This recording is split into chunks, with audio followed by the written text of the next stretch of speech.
ഡൽഹിയിൽ നിന്നാണ് ഈ മേജർ ഇന്ദ്രപാലൻ്റെ നേതൃത്വത്തിലുള്ള സംഘമാണെന്ന് തോന്നുന്ന ടീം ഇവിടേക്ക് എത്തുക. അതിനുള്ള സംവിധാനം ഐബോർഡ് റഡാർ ഉൾപ്പെടെയുള്ള സംവിധാനങ്ങൾ എത്തിക്കേണ്ടതുണ്ട്. അങ്ങനെ ആധുനികമായിട്ടുള്ള സംവിധാനങ്ങൾ കൂടുതൽ തിരച്ചിലിൻ്റെ ഭാഗമാകുമ്പോൾ ഇനിയുള്ള മണിക്കൂറുകളിലുള്ള പ്രതീക്ഷകൾ ഈ തിരച്ചിലുമായി ബന്ധപ്പെട്ട്.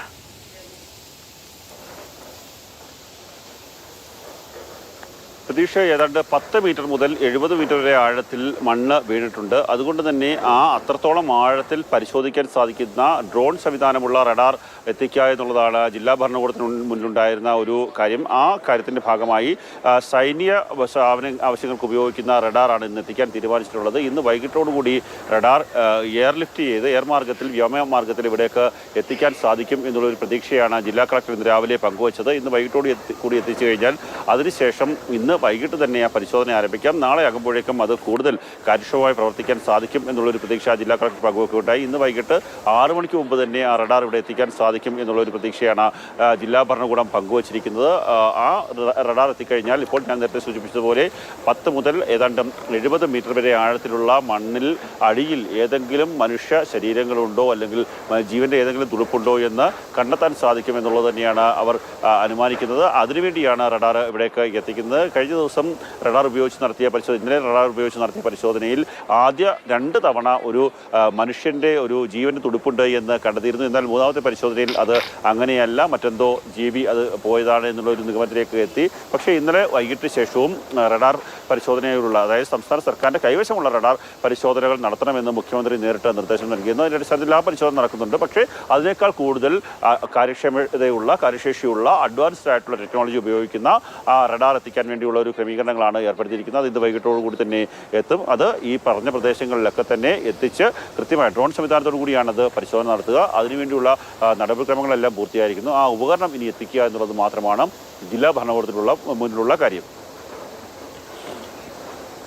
കണ്ണൻ, ഇപ്പോൾ രക്ഷപ്പെടുത്തിയിട്ടുള്ള 3 പേരെയും അവരെ സുരക്ഷിത കേന്ദ്രങ്ങളിലേക്ക് മാറ്റിയിട്ടുണ്ട്. ഇനിയുള്ള പ്രധാനപ്പെട്ട ഒരു ചോദ്യം, അവരെവിടേക്ക് ഇത്രയും ചെങ്കുത്തായ പ്രദേശത്തേക്ക് എങ്ങനെ എത്തപ്പെട്ടു എന്നുള്ളതാണ്. മനുഷ്യസാധ്യമായി നോക്കിക്കഴിഞ്ഞാൽ അത് പ്രയാസമാണ്. പരിശീലനം സിദ്ധിച്ച ആളുകൾക്ക് പോലും അവിടേക്ക് എത്താൻ കഴിയാത്തവണ്ണം ഈ മണ്ണിൻ്റെ ഘടന, കുത്തൊഴുക്ക്, ഈ പാറക്കല്ലുകളുടെ രൂപം, ആ പാറക്കല്ലുകളിൽ കാലങ്ങളായി കുത്തൊലിക്കുന്ന വെള്ളം മൂലം പായൽ വ്യാപിച്ചിരിക്കാം, വഴുവഴുപ്പ് ഉണ്ടായിരിക്കാം. അങ്ങനെയൊക്കെയുള്ള പ്രദേശത്തേക്ക് രക്ഷാദൗത്യത്തിൻ്റെ ഭാഗമായിട്ട് തന്നെയാണ് ഇവർ എത്തിയതും.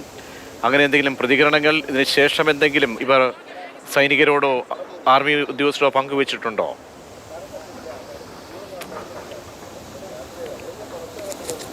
അവർ രക്ഷാപ്രവർത്തനത്തിൻ്റെ ഭാഗമായി തന്നെയാണ് സൂചിപ്പാറയിൽ എത്തിയതെന്നാണ് നമുക്ക് മനസ്സിലാക്കുവാൻ സാധിക്കുന്നത്. എന്നാൽ അത് സംബന്ധിച്ചൊരു ഔദ്യോഗിക സ്ഥിരീകരണം ഇതുവരെ എത്തിയിട്ടില്ല. കാര്യം പ്രതീക്ഷ, നമ്മൾ ഇവിടെ നിൽക്കുമ്പോൾ മനസ്സിലാക്കേണ്ടത്, ഇവിടെ എത്തുന്ന ആൾക്കാരൊക്കെ തന്നെ നേരെ ഇറങ്ങി അവർ സ്വയം ഒരു സൈന്യമായി മാറുന്ന ഒരു കാഴ്ചയാണ് നമുക്ക് കാണാൻ സാധിക്കുന്നത്. അവർ സൈന്യത്തിനൊപ്പം, പോലീസ് സേനയ്ക്കൊപ്പം അല്ലെങ്കിൽ ഫയർഫോഴ്സിനൊപ്പം തന്നെ അവർ ഒരേ മനസ്സോടുകൂടി അവർ എങ്ങനെയാണ് ഈ സൈനിക സംവിധാനങ്ങൾ അല്ലെങ്കിൽ സേനാ സംവിധാനങ്ങൾ എങ്ങനെയാണ് പ്രവർത്തിക്കുന്നത്, അതിനൊപ്പം തന്നെ തോളോട് തോൾ ചേർന്ന് പ്രവർത്തിക്കുന്ന ഒരു സാഹചര്യമാണ്.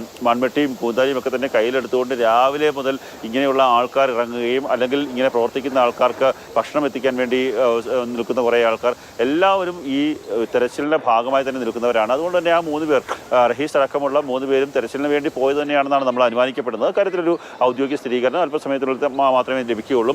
എന്തായാലും അവർക്ക് 3 പേർക്കും ആരോഗ്യ പ്രശ്നങ്ങളില്ല എന്നുള്ളത് തന്നെയാണ് ഏറ്റവും ആശ്വാസകരമായിട്ടുള്ള കാര്യം. നേരത്തെ അഭിലാഷ് സൂചിപ്പിച്ചതുപോലെ അവർ ആ ഹെലികോപ്റ്ററിൽ നിന്ന് ഇറങ്ങി നടന്ന് ആണ് ഡോക്ടർമാരുടെ അടുത്തേക്ക് എത്തിയത്. ആർമിയുടെ ഡോക്ടർമാർ അവരെ പരിശോധിച്ചു. അതിനുശേഷം ആർമിയുടെ ആംബുലൻസിൽ തന്നെയാണ് അവരെ നേരെ ആശുപത്രിയിലേക്ക് കൊണ്ടുപോയിട്ടുള്ളത്.